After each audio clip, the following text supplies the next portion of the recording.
Good afternoon, everyone. I hope you had a chance to enjoy the long weekend.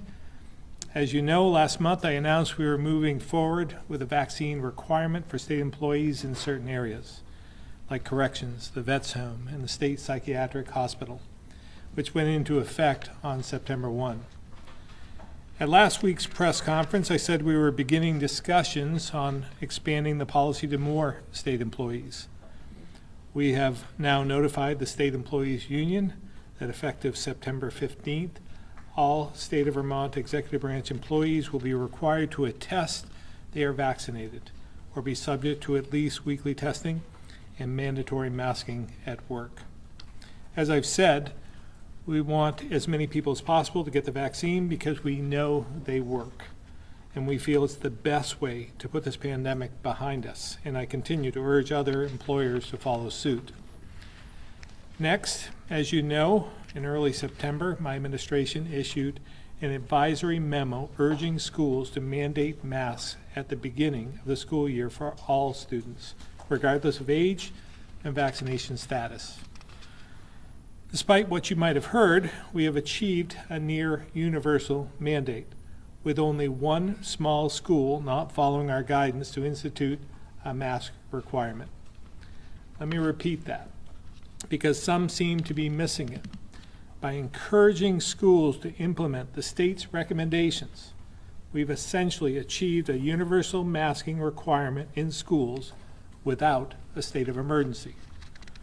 Now, we did offer an exception after this initial period, with a goal of incentivizing vaccinations, which is that once 80% of a school's eligible students have been fully vaccinated, we recommend the schools lift the mask mandate for those over the age of 12. It's important to remember this is only for students over 12, where that group is 80% fully vaccinated. Our guidance to school has always been that all those ineligible for the vaccine continue to wear masks until they become eligible. This transition was originally supposed to occur after the first 10 school days. But today we're updating our advisory memo, asking schools to maintain the universal masking requirement regardless of vaccination status until October 4. We hope by then the Delta wave that has impacted the entire country, though fortunately not anywhere near as severe in Vermont, will have begun to subside. Secretary French, who foreshadowed this change with superintendents last week, will go into more details in a few moments.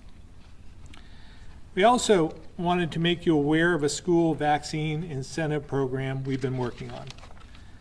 I've directed the Agency of Education to reserve $2 million in grant dollars for schools who achieve high vaccination rates. There will be benchmarks with corresponding awards as the school reaches higher percentages. Funds will be awarded to schools when they reach these thresholds and submit grant requests with input from students. Again, Secretary French will go into further detail, but we're hoping to emphasize just how important it is to be vaccinated, because it remains the single best tool we have to move from pandemic to endemic. Now, I'm sure some are wondering whether vaccines make a difference, because you've been reading so much about the small percentage of breakthrough cases. But before you arrive at that conclusion, it's important to look at Vermont's data. As we've learned, the vaccines were designed first and foremost to limit severe illness.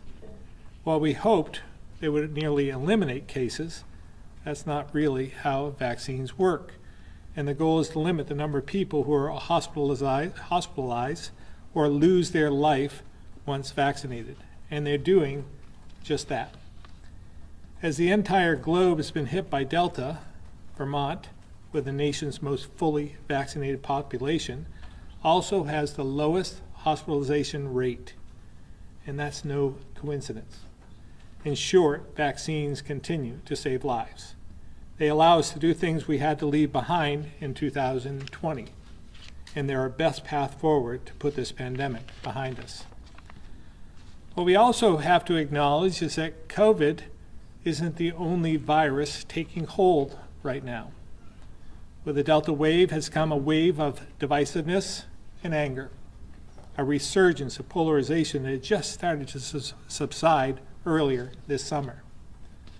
If we're truly going to move forward, we've got to reflect on the language we use, the fear and anger these words might stoke, and the wounds we're deepening. This is the time to rally and pull together, because COVID-19 is not going away, and we must not let it tear us apart, especially as the risks are being significantly reduced through vaccines. We've already gotten through the hardest part of the pandemic, and we did it together. Let's rise to that challenge once again, because we're beating this virus. And with that, I'll turn it over to Commissioner Pieciak for the modeling update.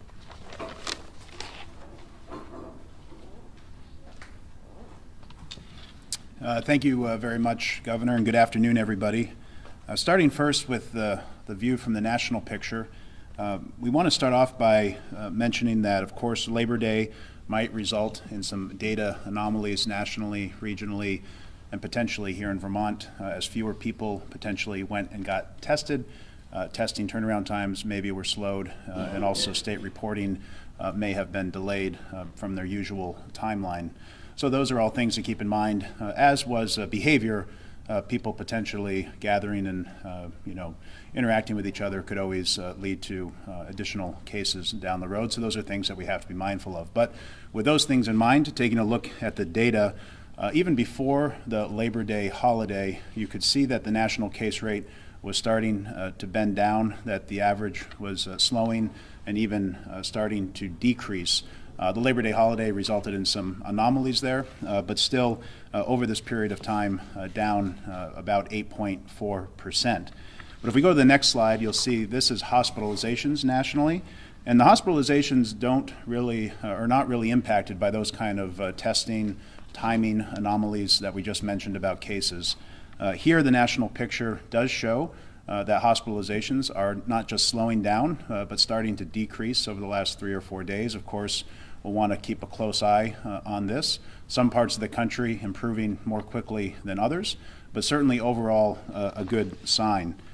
Coming back home to the region, you'll see that we did also have some data anomalies here when we look at the states that report around us. A couple of states did not report yesterday. However, the majority of them did, and they backdated their cases throughout the weekend. So this is a somewhat relevant picture of what's going on in the Northeast. Again, the cases are down about 7.6% compared to last week. But again, take that with a bit of caution and a grain of salt as we wait to see the impacts both of reporting and behavior from Labor Day. So looking at Vermont, we wanted to start off with the case numbers, the testing numbers actually over the last few weeks. You can see that our testing numbers were actually relatively stable throughout the Labor Day weekend. Our case numbers were also reported on the appropriate days. So we don't necessarily have those testing decreases or those reporting delays that some of the areas around us have, which makes us a little bit more confident in our data. But again, still the same caveats apply. When looking at the Vermont 7-day average, you can see over the last 5 days, that 7-day average has ticked down. Again, we view that as a bit of good news, but we want to be cautious about what those trends mean over the next week. Similarly, looking at the next slide, this is another bit of optimistic news, in particular regarding Chittenden County, which saw a pretty considerable spike up in cases through the Delta wave, then saw a plateau for a couple of weeks, and now finally has started to see the cases come down. So our most populous county with the highest case load has started to see their cases drop, which is certainly an optimistic sign. You can see it's down 34% since August 14th. Similarly, Washington County, which had a couple of outbreaks that we'll detail in a minute, saw its cases rise throughout this Delta wave as well. And again, another bit of good news. Over the last 7 days or so, those cases started to peak and plateau and come down as well, down 24% through August 30th. When you look at the other counties, nothing too remarkable at the moment. in terms of a county that might see accelerated case growth, but something that we'll want to keep a close eye on, like I said, over the next week. Mentioning Washington County and why we saw that pretty significant rise in cases over the last 3 or 4 weeks, there are a couple of outbreaks in particular that helped fuel that case growth. I think both of these are known to the public, but again, wanting to provide a little bit of detail, and then Dr. Levine will also provide some lessons learned from these outbreaks and some guidance and recommendations that individuals can make as well. So the first was a summer camp in Washington County that started on August 2nd, so just about a month ago, resulted in a small number of cases, but it ultimately grew to 38 cases. This was a situation, again, where there was a mixture of vaccinated and unvaccinated people, a lot of younger people that weren't yet eligible to be vaccinated, and opportunity for those that were not yet vaccinated to be inside with each other without masks. So those are some of the circumstances. Again, Dr. Levine will go into more detail. The wedding outbreak as well was a more recent situation, but a wedding outbreak in Washington County, again, starting on August 26th with a handful of cases. Similarly, an event that was indoors and outdoors, limited masking, and a mixture of people that were vaccinated and unvaccinated. And that situation has evolved into at least 65 cases as of yesterday. So again, just a couple of situations that really can balloon a particular county and community. Again, we'll have some guidance and recommendations on lessons learned from those events and ways to avoid and help navigate in the future. So looking at the case rates, we saw that the overall rate was coming down a bit. You can see that represented here as well, where the unvaccinated case rate has dropped just a bit, but is still significantly higher than the fully vaccinated case rate, which has been pretty much flat for the last few days. Similarly, looking at those rates regarding hospitalization, you can see again during this entire Delta wave, 6 times more likely to end up being hospitalized if you are not fully vaccinated. The vaccinated number of people that have ended up in the hospital is relatively stable, as you can see, and that difference between the two quite significant. Turning to higher education, things have been pretty quiet on college campuses, fortunately, to start the semester. You can see last week there were 37 cases on campus, this week 36 cases, and the vaccination percentages continue to climb, now 93.8% of students on campus vaccinated, with just about 2% having an exemption, and the remainder waiting to be vaccinated or getting confirmed in terms of their vaccination status. In the long-term care facility, similarly, a stable week relating, compared to last week, 101 cases relating to outbreaks, down just a little bit from last week, and the same number of open active outbreaks as last week was 7. So again, looking at Vermont compared to some of the other places around the country with different vaccination rates, you see we still stand out very well. Our case rate, our hospitalization rate, and our fatality rates are doing quite well compared to even those other regions of the country that are highly vaccinated. And then, what all of that means in terms of the case growth and the projections and the trends. We are pretty much following the model from last week, the CDC ensemble model. Like we said, there's a lot of things you can point to in the data that shows signs of optimism, but there's equally things you can point to that show signs of caution. So while we'll take those optimistic items, we do want to not rely on them too heavily and watch the data very closely as this week in particular unfolds. Lastly, looking at vaccination, you can see that 2,526 new Vermonters started vaccination this week. That brings our eligible started up to 86.6%. You will see on the next slide that the vaccination rate has come down a little bit. This is the second week in a row where the average has dropped down about 6.8% compared to last week. Still elevated compared to the start of the Delta wave, but down a bit. And then lastly, on the vaccine scorecard, you can see Vermont number 1 in 5 of the 6 categories that we have here, but the one category, percent of eligible, Vermont now ranks 3rd. But again, number 1 in all of the other categories, and in particular, those that are fully vaccinated, which we know is the most critical with the Delta wave, providing the most protection. So with that, I will turn this now over to Secretary French.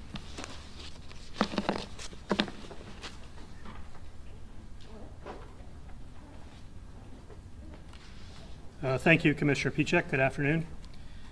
Our schools are open now, and we continue to be challenged by the higher transmissibility of the Delta variant.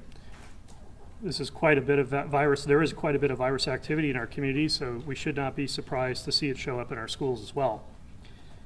Based on an understanding of the current amount of community spread, we will be making a change to our masking recommendations, as the governor mentioned.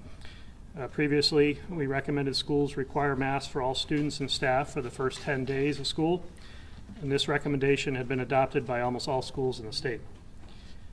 Our recommendation allowed schools to consider not requiring masks for eligible students and staff after the first 10 days when the student vaccination rate of the school had reached 80%. We will be issuing a revised recommendation that delays this timeline until October 4th.